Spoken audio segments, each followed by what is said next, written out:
And for Randy, like something that's interesting with your team, you guys are working on Friday the 13th, which was an incredible Kickstarter that you guys got. And one of the things that's really different about your development process is you guys have so much transparency. And can you talk a little bit about some of the challenges that actually creates? Right now, I think it's actually a benefit. Like in AAA, like Cliff can talk about this too. It's super secretive, right? Everything is highly controlled. They brief you on what you can say to the public, and they warn you, hey, under duress, like you could be fired. If you say something else, something out of whack, or something you reveal something too early to somebody, and it gets out and leaks. So. Just in general, like on Friday the 13th, we've been trying to be really, really super transparent to the point of almost ridiculousness. Like we streamed 4 hours of Periscope content live from our mocap shoot last week, and we want to bring the fans in, not just because the backers, deserve it, because they back our game, they want to see what we're doing day to day and week to week, month to month. But we really do believe that being more transparent in general as a team and for every project that we do is the best way. It creates a healthier industry, right? So right now, for instance, like a game like Assassin's Creed comes out every year, and the expectations that creates is pretty insane.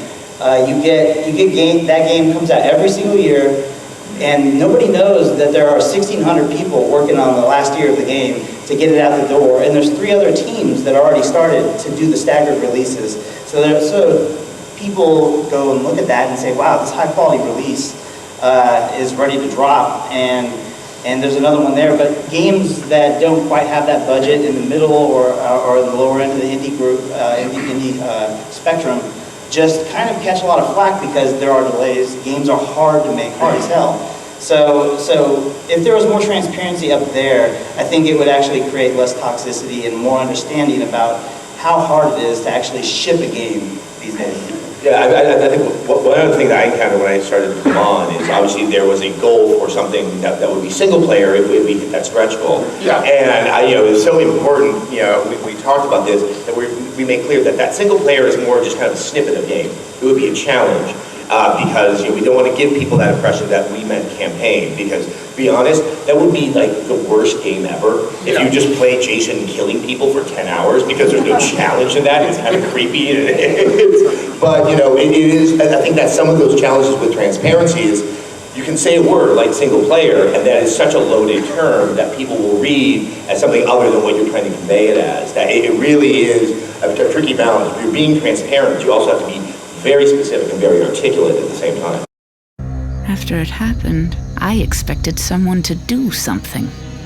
I expected parents to show up with questions and concerns. I thought the police would have done more, but nothing happened. Nothing changed.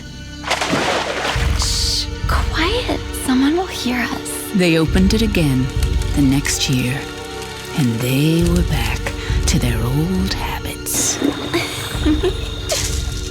Troy, did you hear something?